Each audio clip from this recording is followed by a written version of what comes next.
تبارك الذي بيده الملك وهو على كل شيء قدير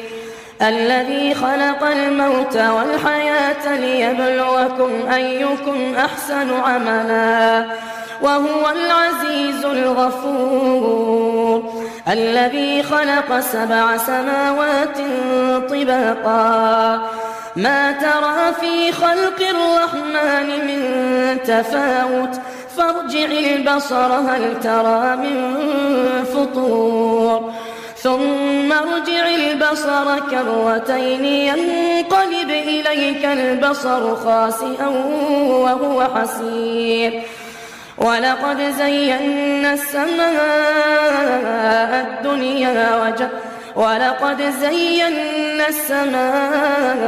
الدنيا بمصابيح وجعلناها رجوما للشياطين وأعتدنا لهم عذاب السعير وللذين كفروا بربهم عذاب جهنم وبئس المصير إذا ألقوا فيها سمعوا لها شهيقا وهي تفور تكاد تميز من الغيظ كلما ألقي فيها فوج سألهم خزنتها ألم يأتكم نذير قالوا بلى قد جاءنا نذير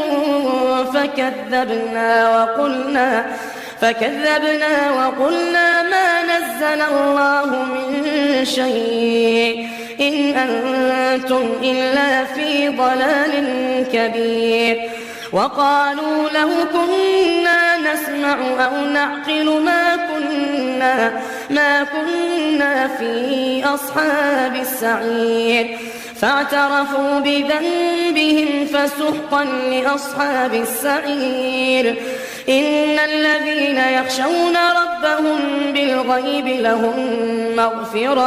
لهم مغفرة وأجر كبير وأسروا قولكم أو اجهروا به إنه عليم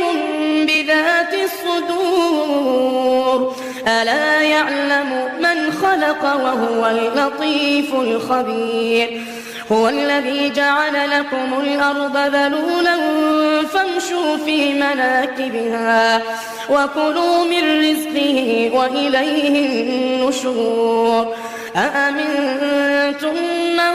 في السماء أن يخسف بكم الأرض فإذا هي تمور أم أمنتم من في السماء أن يرسل عليكم حاصبا فستعلمون كيف نذير ولقد كذب الذين من قبلهم فكيف كان نكير أولم يروا إلى الطير فوقهم صافات ويقبضن ما يمسكهن إلا الرحمن إنه بكل شيء بصير أمن هذا الذي هو جند لكم ينصركم من دون الرحمن إن الكافرون إلا في غرور أمن هذا الذي يرزقكم إن أمسك رزقه بل لجوا في عتو ونفور أفمن يمشي مكبا على وجهه أهدى أمن يمشي سويا على صراط مستقيم قل هو الذي أنشأكم وجعل لكم السمع والأبصار والأفئدة قليلا ما تشكرون قل هو الذي ذرأكم في الأرض وإليه تحشرون ويقولون متى هذا الوعد إن كنتم صادقين قل إنما العلم عند الله وإنما أنا نذير مبين فلما رأوه زلفة سيئة سيئت وجوه الذين كفروا وقيل هذا الذي كنتم به تدعون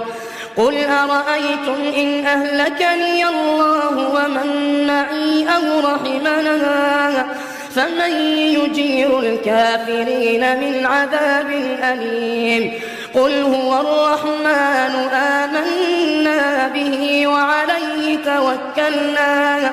فستعلمون من هو في ضلال مبين قل أرأيتم إن أصبح ماؤكم غورا